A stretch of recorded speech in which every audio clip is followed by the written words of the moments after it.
नमस्कार दोस्तों बिहार में एक बड़ी हलचल हो गई है। बिहार में आरजेडी के अंदर यह हलचल हुई है क्योंकि आरजेडी की राष्ट्रीय कार्यकारिणी की बैठक के बाद एक बड़ा फैसला हो गया है। बड़ा फैसला बिहार में भारतीय जनता पार्टी, नीतीश कुमार, चिराग पासवान हर किसी की नींद उड़ा सकता है और उड़ाएगा, क्योंकि आरजेडी में तेजस्वी यादव, जी हां, तेजस्वी यादव जो 2 बार बिहार के डिप्टी सीएम बन चुके हैं और इस बार का चुनाव यानी 2025 का विधानसभा चुनाव उनके लिए बेहद चैलेंजिंग रहने वाला है। उस चुनाव से पहले लालू प्रसाद यादव ने एक बड़ा फैसला ले लिया है।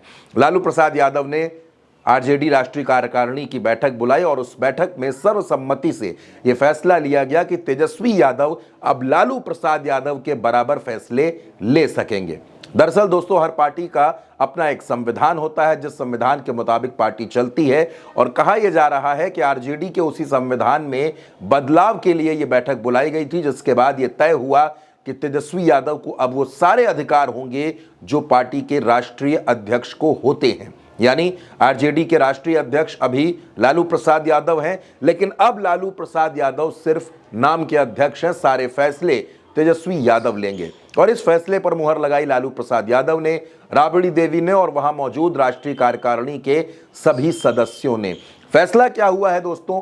फैसला यह है कि आरजेडी में अब टिकट किसको देना है, संगठन की कमान किसको देनी है, सिंबल किसको देना है, कहां गठबंधन करना है, पार्टी का मैनिफेस्टो कैसा रहेगा, पार्टी की लाइन लेंथ क्या रहेगी, पार्टी किसको महासचिव बनाएगी, पार्टी किसको स्टार प्रचारक बनाएगी, ये सारे फैसले अब तेजस्वी यादव ले सकते हैं। उसके लिए अब उनको किसी की अनुमति की जरूरत नहीं है, बस राष्ट्रीय अध्यक्ष का पद लालू प्रसाद के पास रहेगा। कुल मिलाकर के तेजस्वी आरजेडी के नए बॉस हैं और अब जो लोग आरजेडी में चुनाव लड़ना चाहते हैं, चाहे वो विधानसभा का चुनाव हो या कोई भी चुनाव हो, उसके लिए अब तेजस्वी यादव की सहमति, उनकी इजाजत जरूरी होगी। दोस्तों, तेजस्वी यादव लगातार बिहार का दौरा कर रहे हैं, अलग अलग जिलों में जा रहे हैं और उनकी तैयारी 2025 विधानसभा चुनाव की है।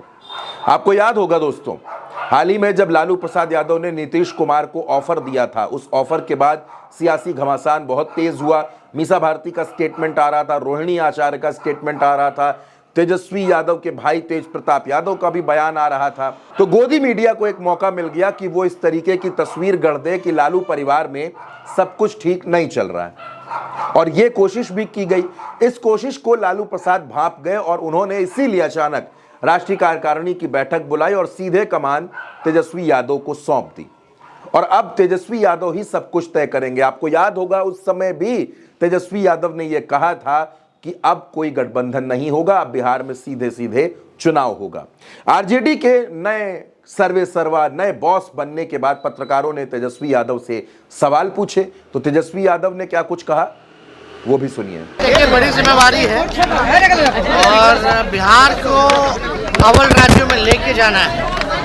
हम लोग जो हैं, बिहार के लोगों की तरक्की हो, हम लोगों के पास विजन है, हम लोगों के पास रीजन है और हम लोगों के पास पूरा ब्लूप्रिंट है कि हम लोग बिहार को कैसे आगे ले जाएंगे। तो दोस्तों, तेजस्वी यादव के तेवर ये बता रहे हैं कि तेजस्वी यादव पूरी आक्रामकता के साथ, पूरी तैयारी के साथ आरजेडी की कमान संभालने के लिए तैयार हैं और वो बिहार के विधानसभा चुनाव में इस बार कांग्रेस के साथ मिलकर नीतीश कुमार को और भारतीय जनता पार्टी को पटखनी देने वाले हैं।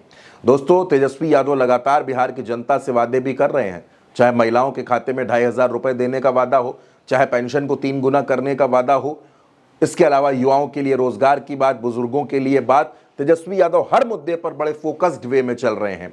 लगातार वो महिलाओं के बीच पहुंचकर संवाद कर रहे हैं, उनसे बात कर रहे हैं, उनके मुद्दों को समझने की कोशिश कर रहे हैं। और अब जब लालू प्रसाद ने एक तरह से पार्टी तेजस्वी यादव के हवाले कर दी है, उनके भरोसे कर दी है, तो ऐसे में तेजस्वी के कंधों पर भी बड़ी जिम्मेदारी है। क्या तेजस्वी यादव इस बड़ी भूमिका को, इस बड़ी जिम्मेदारी को निभा पाएंगे और बिहार में और कुछ क्या होगा? तेजस्वी यादव को कमान मिलने के बाद क्या आरजेडी में वाकई बड़े बदलाव देखने को मिलेंगे? सवाल बेहद अहम है दोस्तों। फिलहाल इस खबर में इतना ही। आपकी जो भी राय हो, आप अपनी राय कमेंट बॉक्स में हमें जरूर बताइएगा और उल्टा चश्मा यूसी को सब्सक्राइब करना बिल्कुल मत भूलिएगा।